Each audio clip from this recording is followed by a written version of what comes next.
ABP અસ્મિતા પર સ્થાનિક સ્વરાજ્યની ચૂંટણીના સચોટ પરિણામ જોઈ રહ્યા છો અને અત્યાર સુધીના જે પરિણામ આવ્યા છે તેના પરથી એક તમને વિશ્લેષણ પણ આપી દઈએ। એબીપી અસ્મિતાનું સચોટ વિશ્લેષણ આપણે બતાવી દઈએ। જે પરિણામો આવ્યા છે તેને લઈને કે 68 પૈકીની 60 નગરપાલિકાઓમાં ભાજપ સ્પષ્ટ બહુમત સાથે શાસન પર છે, જ્યારે 68 પૈકી એકમાત્ર સલાયા પાલિકામાં કોંગ્રેસનું શાસન આવ્યું છે। 68 પૈકી કુતિયાણા અને રાણાવાવમાં સમાજવાદી પક્ષનું શાસન, જ્યારે માંગરોળ, બાવડા, ડાકોર, આંકલાવ, છોટાઉદેપુર પાલિકામાં ટાઈની સ્થિતિ સર્જાઈ છે। જૂનાગઢમાં ભાજપને સ્પષ્ટ બહુમતી, પરંતુ ગત ચૂંટણીની તુલનાએ 6 બેઠકમાં ઘટાડો થયો છે। ત્રણેય તાલુકા પંચાયતમાં ભાજપને સ્પષ્ટ બહુમત અને અગાઉની તુલનાએ 20 બેઠકનો વધારો થયો છે, તો ત્રણેય તાલુકા પંચાયતમાં કોંગ્રેસમાં 15 બેઠકોનો ઘટાડો થયો છે। અત્યાર સુધીના જે પરિણામ આવ્યા છે તેનું સચોટ વિશ્લેષણ 68 પૈકીની 60 નગરપાલિકામાં ભાજપને સ્પષ્ટ બહુમત મળી છે। એનો મતલબ એ કે ભાજપ શાસન કરશે। 68 પૈકી એકમાત્ર પાલિકા સલાયા એવી છે કે જ્યાં કોંગ્રેસનું શાસન છે। કુતિયાણા અને રાણાવાવમાં સમાજવાદી પક્ષનું શાસન, જ્યારે માંગરોળ, બાવડા, ડાકોર, આંકલાવ, છોટાઉદેપુર આ પાલિકાઓ એવી છે કે જ્યાં ટાઈની સ્થિતિ સર્જાય છે। જૂનાગઢમાં ભાજપને સ્પષ્ટ બહુમતી મળી છે, પરંતુ બેઠકો ગત ચૂંટણીની તુલનાએ ઘટી છે, એટલે કોંગ્રેસની બેઠકો પ્રમાણમાં વધી છે અને ત્રણેય તાલુકા પંચાયતમાં ભાજપને સ્પષ્ટ બહુમત અને અગાઉની તુલનાએ 20 બેઠકનો વધારો પણ થયો છે। તો જે રીતના અત્યારે વિશ્લેષણ આપે જોયું અને જે પરિણામો સામે આવી રહ્યા છે, ઘણી પાલિકાઓ એવી છે કે જ્યાં ટાઈની સ્થિતિ છે। 68 પૈકી મોટાભાગની પાલિકાઓમાં ભૂષણભાઈ અત્યારે જીત તો ભાજપને મળી છે, ટાઈ છે, એ પાલિકાઓમાં ભાજપનું શાસન આવે તેના માટે શું પ્રયાસ કરાશે?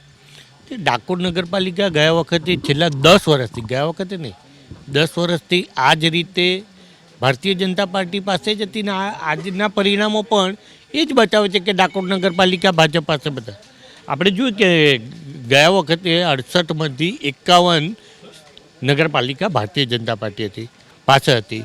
આ વખતે 68માંથી અત્યારે 60 કરતાં વધારે।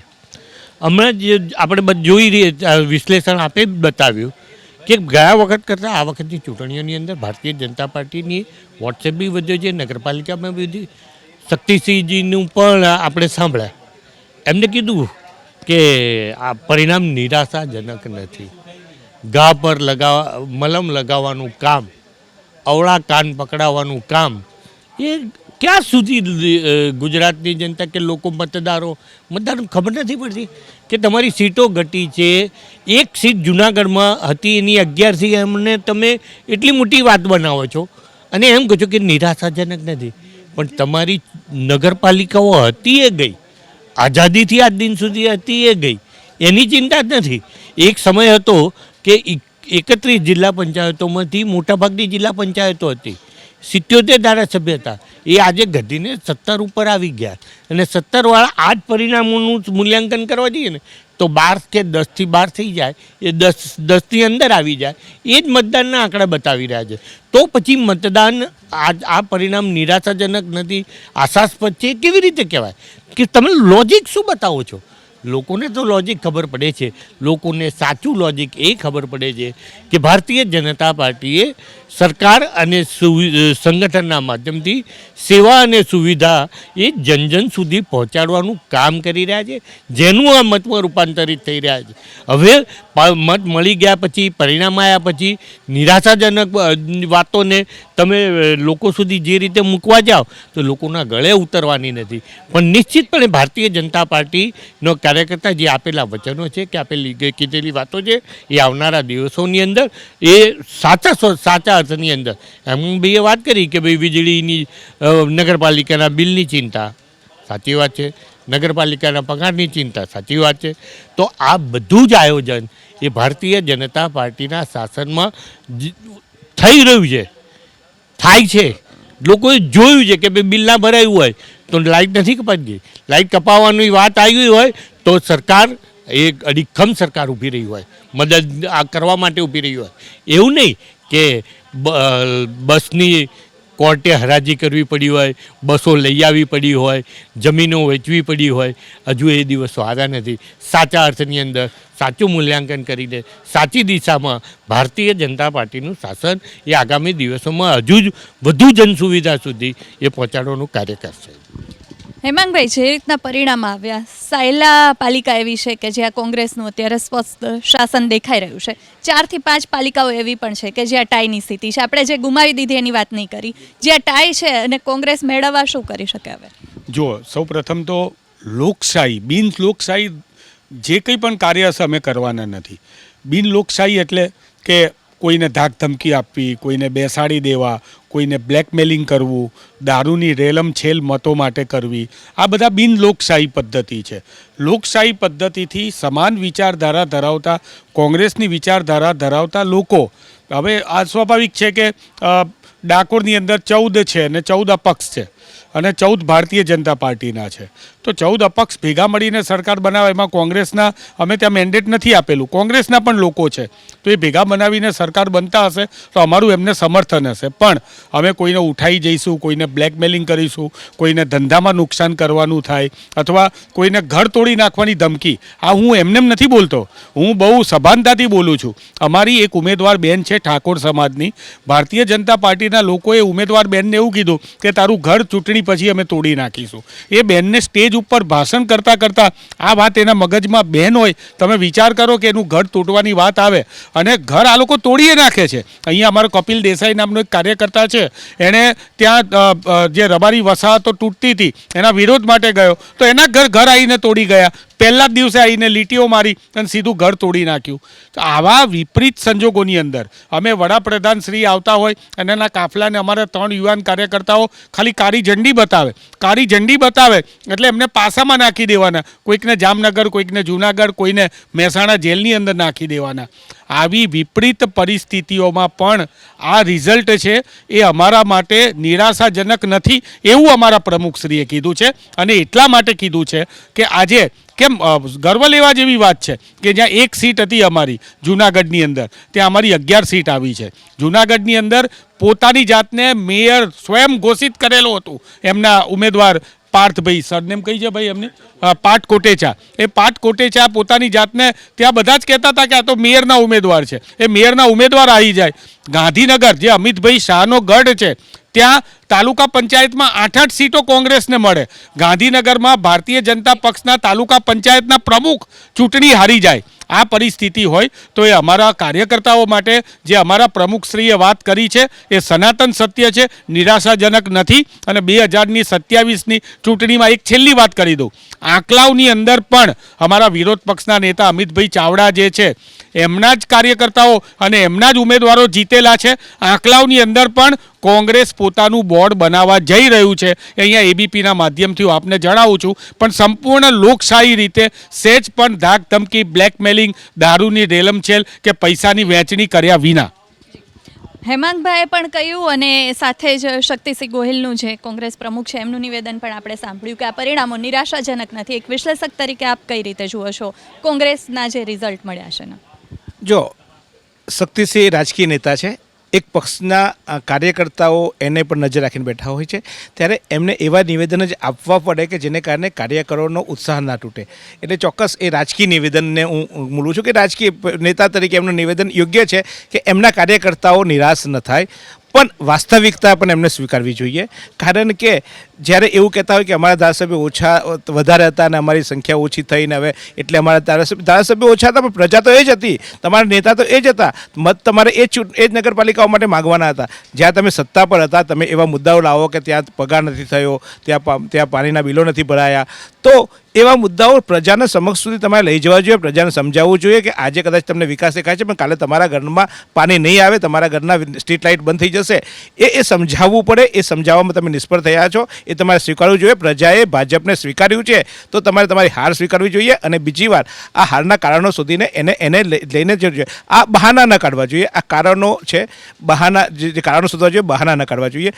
ઠીક છે, એક રાજકીય નેતા તરીકે, એક પક્ષના આગેવાન તરીકે એમને જે નિવેદન આપ્યું એના પક્ષ માટે સારું હોય, પ્રજા માટે આ નિવેદન આવકારદાયી નથી અને આવા નિવેદનો ના હોવા જોઈએ. વાસ્તવિકતા સ્વીકારવી જોઈએ તો પ્રજા બીજી વાર એમને ખીલદિલીથી મત આપે કે નહીં, હાર્યા હતા તો હારે સ્વીકાર્યા હતા, તો પ્રજાને કદાચ ઉત્સાહ લાગે. આ તો પ્રજાને એવું લાગે કે ભાઈ આ તો આટલું હાર્યા તો જો ને કેવું, એટલે લોકો મજાક બની જાય એવા નિવેદનો ન આપવા જોઈએ. હું એવું કહું છું, નેતા છે, નેતા તરીકે એમને યોગ્ય લાગ્યું હશે નિવેદન આપે છે, પણ એક પ્રજા તરીકે જોઈએ કે ભાઈ આ હારી ગયા પછી આવા નિવેદન થોડા હોય. એટલે આપણે બધા કોઈ પણ સામાન્ય માણસો એને આજ કોમેન્ટ કરે. જી, તો 68માંથી 60થી વધુ પાલિકાઓ એવી છે કે જ્યાં ભાજપનું કમળ ખીલી ચૂક્યું છે. કુતિયાણા અને રાણાવાવ બે બેઠક એવી કે જ્યાં સમાજવાદી પાર્ટીએ કમાલ કરી છે. સમાજવાદી પાર્ટીની આ કમાલ પાછળ શું કારણભૂત હોઈ શકે? કાંધલ જાડેજા કે કોઈ બીજું?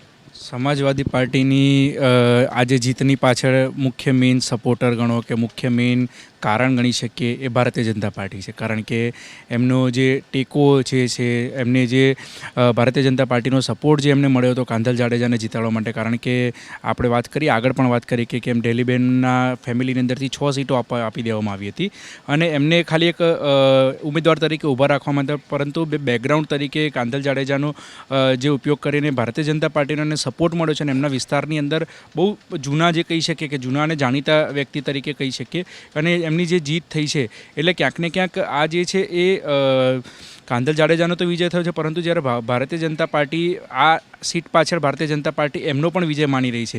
એટલા માટે જે 2 સીટો આવેલી છે એ 2 સીટો ભલે બસપાની સીટ છે, પરંતુ જે સીટો જે છે ભારતીય જનતા પાર્ટી એ પોતાના મહેનત મતલબમાં બેકગ્રાઉન્ડ મહેનત જે કહી શકીએ કે બેકગ્રાઉન્ડની મહેનતથી ભારતીય જનતા પાર્ટીના ફાળે આ સીટ બંને થોડા ટાઈમ પછી એની અંદર પણ આવી શકે એવી શક્યતા છે. કારણ કે કાંધલ જાડેજા જે એમને કોઈ પક્ષ મતલબમાં એ પોતાના ચહેરાથી લડેલા છે. મતલબમાં પાર્ટી તો જે છે, પરંતુ પાર્ટીનો મેઇન ચહેરો જે કહીએ એ પોતે છે. કારણ કે જ્યારે રાજ્યસભાની અંદર જ્યારે સપોર્ટ આપવાની ટેકો આપવાની વાતચીત હતી ત્યારે પણ એમને ટેકો જ્યારે ભારતીય જનતા પાર્ટીની અંદર આપેલો હતો ત્યારે પણ કોઈ પાર્ટી તરફથી કોઈ પણ અખિલેશ તરફથી કોઈ પણ ઓબ્જેક્શન ઉઠાવવામાં આવેલું નહોતું. મતલબ કે અંદર ખાને જે છે એ ભારતીય જનતા પાર્ટીનો એક સપોર્ટ કહી શકીએ અને ભારતીય જનતા પાર્ટીના સપોર્ટના કારણે આ 2 સીટ જે છે આવી છે કહી શકીએ અત્યારે હાલ. સમાજવાદી પાર્ટી કુતિયાણા અને રાણાવાવ બંને બેઠકો પર કમાલ કરી છે. તમે સમજ છો જે નિવેદન એમને આપ્યું એની સાથે, અને શું લાગે છે કે કાંધલ જાડેજાને કારણે જ આ ગેમ ચેન્જ થઈ, ભાજપના હાથમાંથી બેઠકો ગઈ? એમાં એવું છે કે કુતિયાણા જે વિસ્તાર છે ને એ કુતિયાણા વિસ્તારની અંદર કાંધલ જાડેજા પરિવારનો જે છે ને એ દબદબો પહેલેથી રહેલો છે. પરંતુ પહેલી વખત જ્યારે કાંધલ જાડેજા જીતા ત્યાર પછી એને ખ્યાલ આવ્યો કે રાજકારણની અંદર આપણો પગ પેસારો કરીને જો દબદબો છો તો આપણો દબદબો જળવાઈ રહેશે ને એના માટે લોકોની લોકચાહના જીતવી પડશે. એટલે એણે ધારાસભ્ય તરીકે પહેલી વખત ચૂંટાયા પછી એના મત વિસ્તારની અંદર જે કામો કર્યા છે, લોકોનો જે વિશ્વાસ જીતો છે અને એના કારણે એ વધુ મજબૂત બન્યા છે.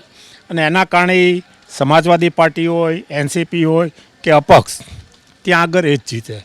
બીજું કે તેની સામે ત્યાં કોઈ એવો ચહેરો નથી કે જે એની સાથે બાત ભીડી શકે કે એ ત્યાં જીતી શકે. એક વખત ભાજપના ઉમેદવાર હતા એ ત્યાં ધારાસભ્ય ત્યાર પછી કાંધલ જાડેજા જીતતા એવા છે. એટલે ત્યાં આગળ કાંધલ જાડેજા નામથી જ આ સીટ જીતાણી છે અને આની અંદર સમાજવાદી પાર્ટીનો કોઈ રોલ નથી. કાંધલ જાડેજાના નામ પર આ જીતા છે. તો પોરબંદરની કુતિયાણા અને રાણાવાવ બેઠક ઉપર કાંધલ જાડેજા એ જીત મેળવી છે એવું એટલા માટે કારણ કે કાંધલ જાડેજાના કામોને કારણે કદાચ જનતાએ સમાજવાદી પાર્ટીનો ચિહ્ન હોવા છતાં મત આપ્યા હોય. તમારા જે ભાજપના ઉમેદવાર હતા એમને સક્ષમ ઉમેદવાર ઉતારવામાં ચૂક રહી ગઈ કે ઉમેદવારો જે હતા અથવા તો ગ્રાઉન્ડ લેવલે ભાજપનું કામ ઓછું હતું ને કાંધલ જાડેજાનું વધારે, એટલા માટે બેઠકો ગુમાવી? બેન, ભારતીય જનતા પાર્ટીમાં એક પ્રણાલી છે કે પાર્લામેન્ટરી બોર્ડ નક્કી કરે છે કોને સીટ આપી. કોઈની ભલામણ ત્યાં નથી ચાલતી કે એવું નહીં કે કોઈ બીજી પાર્ટી જેવું કે ભાઈ અહીંયા આનો દબદબો છે તેને. અમારી આખી એક ફોર્મેટ હોય છે, એ ફોર્મેટથી અમે આપીએ છીએ. બધાને ટિકિટ મળે એવું હોતું નથી કે સ્વાભાવિક છે કે બધાને અણસમજ થાય કે ભાઈ એમને લાગણી દુભાય. પણ જ્યારે ભારતીય જનતા પાર્ટી કોઈને ઉમેદવાર બનાવે છે ત્યારે એ બધા જ કાર્યકર્તાનું એક નિશ્ચિત લક્ષ્ય હોય છે કે કમળના ઉમેદવારને જીતાડવું. કોઈ જગ્યાએ અમે હાર્યા છીએ તો 100% અમે હાર એક્સેપ્ટ કરીએ છીએ. અમે ઈવીએમ પર કોઈ આક્ષેપ નહીં કરીએ, અમે ઇલેક્શન કમિશન પર કોઈ આક્ષેપ નહીં કરીએ, અમે કોઈ જાતની, મેં સવારથી જોયું છે કે ગુજરાત પ્રદેશના પ્રવક્તાઓ એમ કે ધાક ધમકી, તો બેન ધાક ધમકી જો આપી હોય તો સલાયામાં ધાક ધમકી નહીં ચાલી હોય, તો કુતિયાણામાં ધાક ધમકી નહીં ચાલી હોય. એટલે આ બેન નાચના જાંગે આંગણ ટેડા, કે જ્યારે તમારે પ્રચારમાં નથી આવવું, તમારે હાર સ્વીકારવી છે. બિનહરીફમાં 215 બેઠકો બેન અમે શરૂઆતથી લીડમાં છીએ, તો તમારે માત્ર શક્તિસિંહ ગોયલજીએ બહુ સારું નિવેદન કર્યું કે એ હાશકારો થયો કે ભાઈ ચલો કંઈક તો મળ્યું, પણ આનાથી સંતોષ નથી થવાનો. આ જનતાને કોંગ્રેસે નકારી દીધી છે. તમે જુઓ અમુક જગ્યાએ તો એમના સુપડા સાફ થઈ ગયા છે. પણ જો કોંગ્રેસની પ્રણાલી આમાંથી બહાર નહીં આવે, ભારતીય જનતા પાર્ટી જે રીતે કામ કરવાની છે એ જ રીતે કામ કરવાની છે. અમે કોઈની જોડે કોમ્પિટિશન નથી કરતા. અમે માત્ર મોદીજીના લક્ષ્યને આગળ વધારીએ છીએ કે ગામડામાં પણ સુખાકારી પહોંચે, સમૃદ્ધિ પહોંચે, અને જે રીતે એમનો લક્ષ્ય એ રીતે મુખ્યમંત્રી ભૂપેન્દ્રભાઈ પટેલે પણ આગળ વધાર્યું છે કે જન જન સુધી અમારી જે આર્થિક યોજનાઓ છે એ પહોંચવી જોઈએ. અને એટલા જ માટે આ રિઝલ્ટ દેખાઈ રહ્યું છે કે અમારા ભારતીય જનતા પાર્ટીના દરેક કાર્યકર્તાની જીત છે. જે રીતના પરિણામો આવ્યા છે, જનતાએ કોંગ્રેસને નકારી છે, એવું સ્વીકારો છો તમે? ના, બિલકુલ નહીં. પ્રજાએ કોંગ્રેસને દરેક નગરપાલિકાઓની અંદર મત આપ્યા છે, દરેક ચૂંટણીની અંદર દરેક સીટ ઉપર મત આપ્યા છે. ઠીક છે, ક્યાંક બહુમતી કોંગ્રેસ પાસે નથી. આમ વાત કરીએ, તમે નકારવાની વાત કરો તો સાયલાની પ્રજાએ ભારતીય જનતા પાર્ટીનું ખાતું પણ નથી ખોલવા દીધું. તમે જો ત્યાં આગળ એક પણ સીટ ભારતીય જનતા પાર્ટીની નથી. એટલે ચૂંટણીની અંદર પ્રજા ક્યારે કોઈને નકારતી નથી. વાત હોય છે ચૂંટણીની અંદર માથાઓ ગણવાની વાત હોય. આજે કદાચ ચૂંટણીની અંદર માથા ભારતીય જનતા પાર્ટી પાસે વધારે છે ચૂંટાયેલા પ્રતિનિધિના. પ્રશ્ન એટલો જ છે. પણ હમણાં ભારતીય જનતા પાર્ટીના પ્રવક્તા બોલતા હતા કે ધાક ધમકી આપી હોય એવું દેખાયું નહીં. આ બે જગ્યાએ નથી દેખાતું. ધાક ધમકીના તો ભાઈ વિડીયો ફરતા હતા સોશિયલ મીડિયા ઉપર. આ ટીવીના એબીપી અસ્મિતાના ટીવી ઉપર મેં જોયું હતું કે તમારો ભારતીય જનતા પાર્ટીનો એક નેતા જાહેર મંચ ઉપરથી એવું બોલતો હતો જો ભારતીય જનતા પાર્ટીને મત નહીં આપો તો તમારા મકાનો તોડી નાખીશું. આવું આ એબીપી અસ્મિતાની સ્ક્રીન ઉપર મેં પોતે જોયેલું છે ને મારી જેમ 6 કરોડ ગુજરાતીઓ પણ જોયું હશે. એટલે તમે ધાક ધમકી નહોતા આપતા એ વાત હવે એબીપીના અસ્મિતાના માધ્યમથી બોલો એ કે ખોટી વાત છે. પરંતુ ચૂંટણીની અંદર શામદામ દંડભેદની નીતિનો ઉપયોગ ભારતીય જનતા પાર્ટીએ કર્યો એ ખૂબ ખુલ્લી વાત છે. વધુમાં કહું કે આ દેશની અંદર શું ચૂંટણીઓ અત્યારે નિષ્પક્ષ થઈ રહી છે? હું દેશની વાત જવા દો, આપણે સામાન્ય વાત કરીએ. આપણે સ્થાનિક સ્વરાજ્યની ચૂંટણી એની ઉપર જ વાત કરી રહ્યો છું કે હું મહારાષ્ટ્રની ચર્ચા કરું. મહારાષ્ટ્રના 70 લાખ મત કેવી રીતે રાતોરાત એડ થયા એની વાત ના કરીએ, હરિયાણામાં શું થયું એની વાત ના કરીએ. પણ ગુજરાતની સ્થાનિક ચૂંટણીની અંદર જ્યારે પહેલા દિવસથી ચૂંટણી પંચને ફરિયાદો કરવામાં આવતી હતી કે ભારતીય જનતા પાર્ટી શામ દામ દંડભેદની નીતિ અપનાવી રહ્યું છે, એના સોશિયલ મીડિયા ઉપર વિડીયો વાયરલ થઈ રહ્યા છે, ટીવી માધ્યમ ન્યૂઝ ચેનલ એબીપી અસ્મિતા બતાવી રહ્યું છે, તો શું ચૂંટણી પંચે આજ દિવસ સુધી એક પણ પગલાં ભારતીય જનતા પાર્ટીના નેતા ઉપર લીધા છે? સાહેબ, નથી લીધા. જ્યારે ચૂંટણી પંચ ધૃતરાષ્ટ્રની મુદ્રામાં બનીને બેઠું, ધૃતરાષ્ટ્ર બનીને આંખો બંધ કરીને જોતું હોય એવા સમયની અંદર પ્રજા પણ શું કરે?